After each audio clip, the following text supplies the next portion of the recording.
And I mean, I give the example of the de facto blasphemy law that now exists across Europe. I mean, it's not just Charlie Hebdo. Quite a number of colleagues and friends have been shot at in recent years for blaspheming Islam, and that's in 21st century Europe. And it's something which I, at any rate, and a number of other people refuse to shut up about because we think it's intolerable that should be the situation. Check out this clip with Douglas Murray talking about the influence of political Islam across the world. So we'll watch it together and then talk about it. But first, hit that subscribe button over there in the corner. We'd love to stay in touch. Check this out.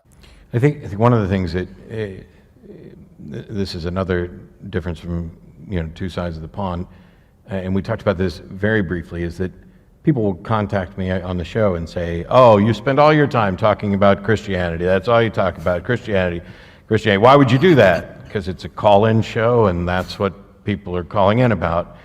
First of all, it's also my background. Well, you don't talk to us about Islam at all. And I was like, well, actually, we have many times, and there are occasionally Muslim callers. There's one of them who I'm fairly sure I made cry, even though that wasn't my intent.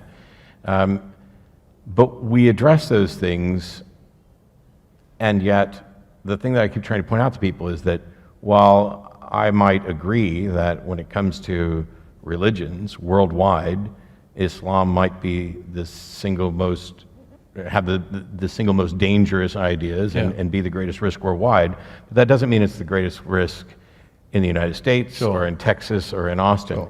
And you've spoken a great deal about Islam, and I think that there are different things going on in the UK that we don't see here. I mean, Muslims in the United States, I mean, apart from the general fear that has been instilled in everybody, which I think is at least exaggerated for us, but I couldn't say that for everybody.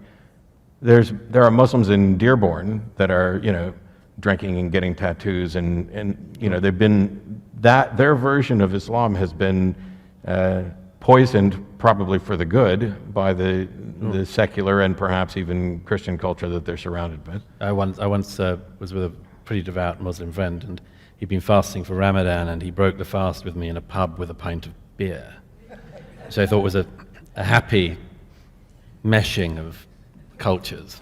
And so when we see these changes, and granted, I don't know, and you're free to tell us what we don't know about how things are much more in conflict with regard to people trying to impose their version of Sharia law in conflict with UK laws. And there is some of that, and some of it's exaggerated, but a lot of it is real and is there. And I mean, I give the example of the de facto blasphemy law that now exists across Europe.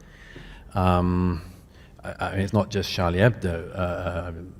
Quite a number of colleagues and friends have been shot at in recent years for blaspheming Islam, and that's in 21st century Europe. And it's something which I, at any rate, and a number of other people refuse to shut up about because we think it's intolerable that should be the situation. And the oddity of that is that, if there were to be anyone who decided to kill Michael Palin tomorrow because of the life of Brian, I strongly urge this is not something I think should happen. Yes. But if that were to happen, the whole culture, everything would turn on whoever did that. There would be no ifing and butting. There'd be no kind of, well, you've got to understand the offense he caused. We'd just be saying no. And that isn't the case with this other religion in this situation, partly because people are worried about allegations of bigotry, partly because they're worried that, it's kind of punching down, and one of the motifs of the time on this, and that you might be upsetting a beleaguered minority and so on. But a third of UK Muslims polled after the Charlie Hebdo attacks said that they had some sympathy with the attackers. A third. I happen to be gay, and I'm not delighted by some of the attitudes you can still hear from churches here about homosexuality, but in my own country there was a poll in 2009 that found among British Muslims 0% thought that you should be tolerant towards homosexuality. And a poll taken 2 years ago found that the majority of British Muslims wanted being gay to be made illegal now. So that's the sort of thing where you just start to worry. Okay, we've seen this off from one direction. What if it comes in another? And what if it benefits and gains from the fact that people are basically not primed to deal with it anymore?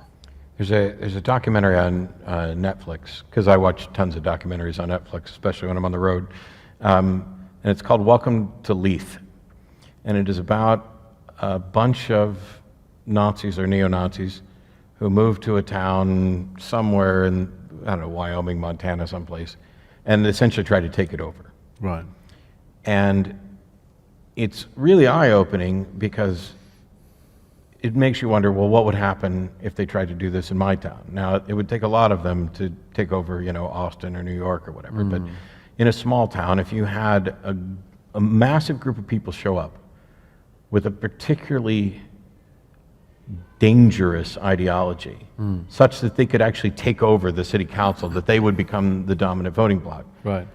What protections do you have? Right. In this case, I'm interested in we're looking at exploring this as a project. There are a number of towns that have been taken over by religious ideologies. There are towns that are almost exclusively Mormon or Hasidic Jew.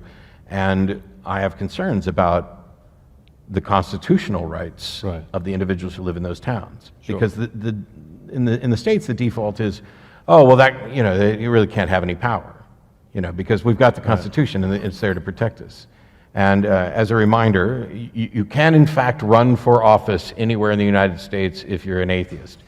Please stop spreading around that thing of my state constitution says you must believe. Yes, that was all settled by the Supreme Court in the 50s and then fought a couple other times as well. But you can run for office.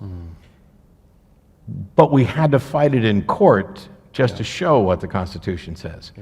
And if they could take over a town, I get why people are terrified of that. Wouldn't it be a more practical solution? I don't know how this applies in the UK, but to just make sure that our laws are such that people can exercise their religious freedom, but they can't, there's the old joke about the Constitution, two wolves and a sheep are arguing over what's for dinner. And the Constitution, or the democracy, is what allows them all to vote, and the Constitution is what guarantees that the sheep's not going to be dinner. And it seems that we can enforce those ideas so that people can have their preferred culture, provided it can coexist with the surroundings. Yeah, the moment that's what we're really struggling with across Europe at the moment, is to work out where the moments are where you tread over the rights of others in a way that's unacceptable, and also then what you do about it. Because this is, it's a dialogue of the demented at the moment, where the society says, there are some things we really strongly believe in, and if you don't believe in them, well, please do. It's not very assertively made. There's a sort of, well, what happens if I don't? Well, please do.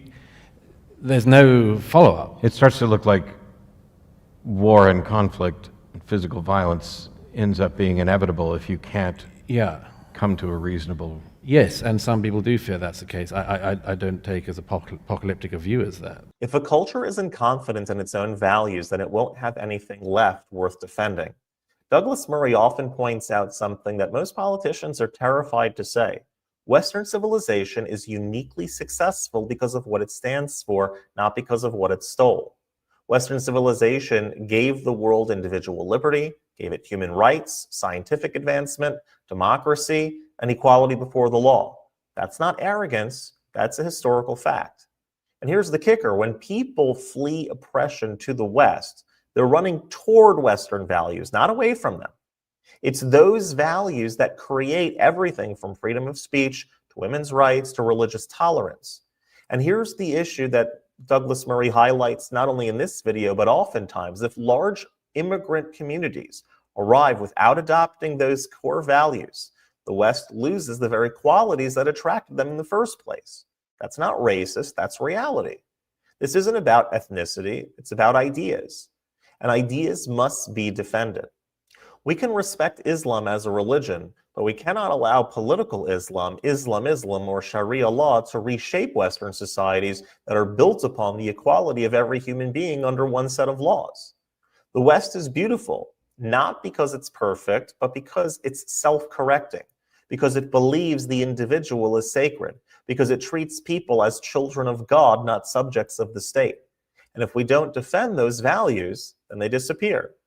Loving Western civilization means protecting the very freedoms that allow us and everyone else to thrive. If you like this content overall, hit that subscribe button over there in the corner. We'd love to stay in touch. Take care.